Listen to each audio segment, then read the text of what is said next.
cette capsule-là, Emma, un sujet que tout le monde aime, la question qu'on se fait le plus poser dans les formations. Oui, donc c'est mon chien mange son caca. Pourquoi? Donc en fait, là, il y a plusieurs raisons puis plusieurs causes possibles à ce comportement-là.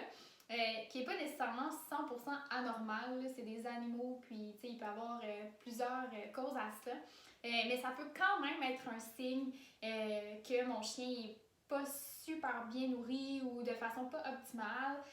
Parce qu'en fait, souvent, ce qui va se passer, c'est qu'ils vont manger là, ce qui n'a pas été digéré. OK? Puis tu sais, c'est pas nécessairement des grains, là, ça peut être le restant de protéines qui n'a pas été digéré, les glucides, un excès de gras, dépendamment avec ce avec quoi on nourrit. Ça peut être surtout aussi là, un manque d'activité masticatoire. Il y a beaucoup de gens qui constatent, disent, ben là, mon chien il fait pas ça l'été, mais il fait ça l'hiver. Oui, parce que l'hiver, ben, les besoins sont congelés. Donc, le chien, là, ça lui occupe la bouche là, parce qu'il faut vraiment qu'il gruge après ça puis qu'il croque, en fait. Donc, pour lui, là, ça vient combler une lacune à ce niveau-là. Et c'est vraiment un problème qui écœure les propriétaires, ce qui peut être assez normal, OK? Mais ça peut valoir la peine là, de se pencher sur ça et de vérifier à ce moment-là qu'est-ce que mange mon chien, est-ce que c'est adapté à lui, est-ce que mon chien a assez là, est-ce que ses besoins masticatoires sont comblés? Okay, on parle à peu près 1 heure par jour quand même dans le meilleur des mondes. Là. Donc, si c'était 35 minutes chaque jour, ça serait déjà excellent. Mais ça peut être des choses qui font que le chien mange ses besoins. Oui, puis tu sais, c'est vraiment un problème qui est compliqué à résoudre. Là. Il y a beaucoup de gens qui, leur chien fait ça, puis comme on dit, ça écœure les gens. Oui. Tu sais, quand on parlait de la digestion, c'est sûr que, tu sais, souvent, je vais dire aux gens... combien c'est quoi le volume que votre animal mange, puis est-ce qu'il fait autant de caca qu'il mange. S'il fait autant de caca qu'il mange, ça veut dire que ce qu'il mange, c'est vraiment pas digéré. Donc, il va en rester beaucoup dans les cacas, puis ben, ça va être plus intéressant pour certains chiens. Un truc intéressant que moi j'ai vécu aussi, ben, évidemment, je vous dirais que quand le chien va manger cru, c'est pas automatique que ça va régler le problème, mais ça va aider. Pourquoi? À cause de ça, à cause que les trucs sont plus digestibles, donc moins de problèmes, moins de trucs qui se ramassent pas digérés dans les selles. Les selles sont plus petites aussi.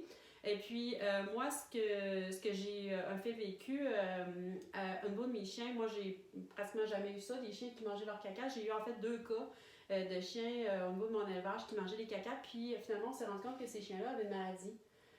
Donc, essentiellement, il faut penser aussi, puis c'est un peu écœurant, là, mais maintenant, dans les traitements au niveau de l'intestin, un des traitements, c'est la transplantation fécale. Donc, le caca, les microbes des cacas deviennent comme un traitement pour les problèmes digestifs. Fait que, oui, c'est écœurant, mais si vous allez vous informer un petit peu sur la transplantation fécale, vous allez voir que maintenant, ils sont capables de guérir plein de choses avec ça.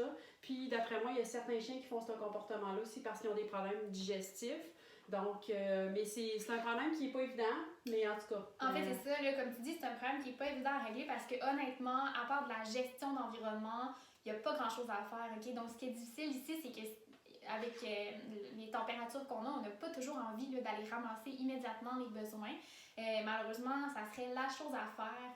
Ou sinon, de sortir avec votre chien ou d'avoir votre chien au bout d'une longe puis de le surveiller parce qu'il faut vraiment comprendre qu'un comportement, c'est auto-renforcé. Donc, à chaque fois que mon chien le produit, il le produit parce qu'il en a besoin, que ça le soulage. Okay? Donc, ça devient un réflexe pour lui, ça devient automatique, ça devient quelque chose qui lui fait du bien. Donc, il a vraiment envie de continuer à le reproduire. Donc, c'est vraiment la gestion, comme soit rester avec mon chien ou ramasser les besoins immédiatement qui va régler votre problème. Puis aussi s'assurer, comme on a dit, là, d'abord que l'alimentation est correcte, OK, qu'elle est bien digérée, puis aussi qu'on répond à son besoin masticatoire. Déjà, là, en partant, on va s'aider là, à ce niveau-là. Tout à fait.